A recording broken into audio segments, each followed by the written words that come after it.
I'm trying to even imagine who I'd be without it.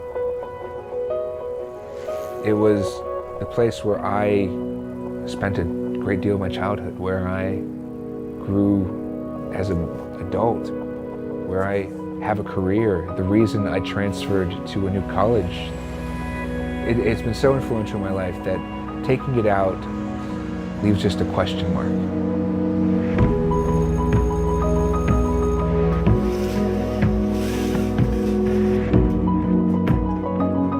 My name is CJ Oyer.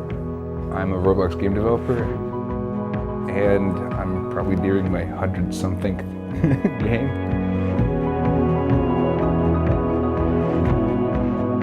I was 10 years old when my dad first introduced me to Roblox, and it has since gone on to change my life. I was an imaginative kid. Chris, come on, get some action. Chris. He just was like the Tasmanian devil everywhere. And always fiddling with something too. Oh, yeah. Of course, it started with Lego. He enjoyed playing computer games. Get started? Whoa, you're driving. There came a time when it's like, let's combine the two of these things. I was browsing the internet and I randomly stumbled across a site called Roblox. I had never heard of it, but it seemed to be just the thing. I got on, opened up Roblox Studio for the first time, and I hated it. I messed up the anchoring and all my entire creation fell apart. After cooling down, about 30 minutes later, I came back, tried again, and learned how to anchor our parts, learned from my mistakes. I made something that I was proud of. There was a tree growing out of a house. It was a fairly cerebral piece. Afterwards, it was just Roblox, Roblox, Roblox every day for the past 12 years.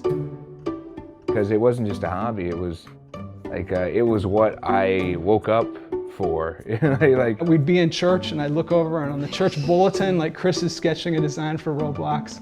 Yeah. We're at a family event, he's got a notebook and he's sketching. Every part of it was great. It was people like me who just wanted to create something cool. And I guess that didn't seem like a conversation I could have with people at school. He was really introverted as a teenager.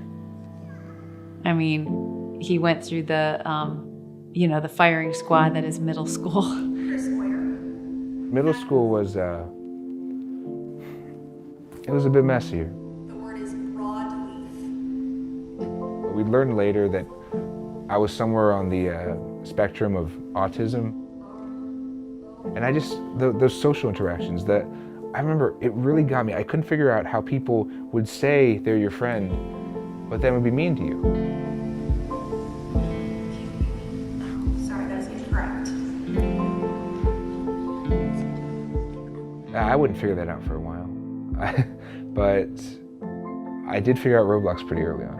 And I figured out that this was a place where I felt safe, where I felt happy, where I felt like I could be myself and create what I wanted to create.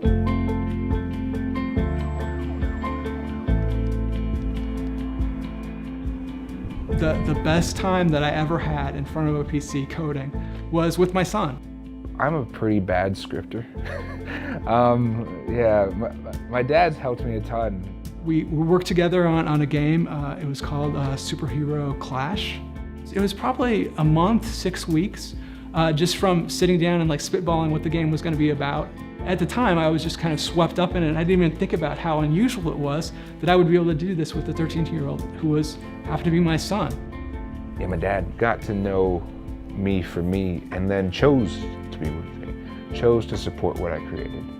It was an embrace of me in a time when I was still trying to figure out who I was. I think about my time as a parent for Chris, and I mean, like, there were good things I did, bad things I did. I mean, you never know, like, at the time. Oh, shoot.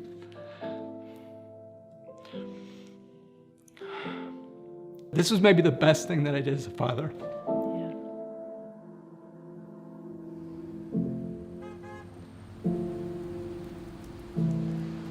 depending on how your game does, it can lift you high into the air or crush you. The superhero life games have been mostly lifting. It really was a natural progression. I've been making superhero games for a while, but they were always of other people's heroes. I've been messing around with the idea of what if we let the players make their own heroes. Roblox is a very creative community. Maybe they'll want to create their own superheroes. I had to make the game, and nobody played it because I'd done a bad job with the actual customization system. But as I fixed things, more and more people started playing, and it was at the front page. With Superhero Life, it just blew stuff out of the water.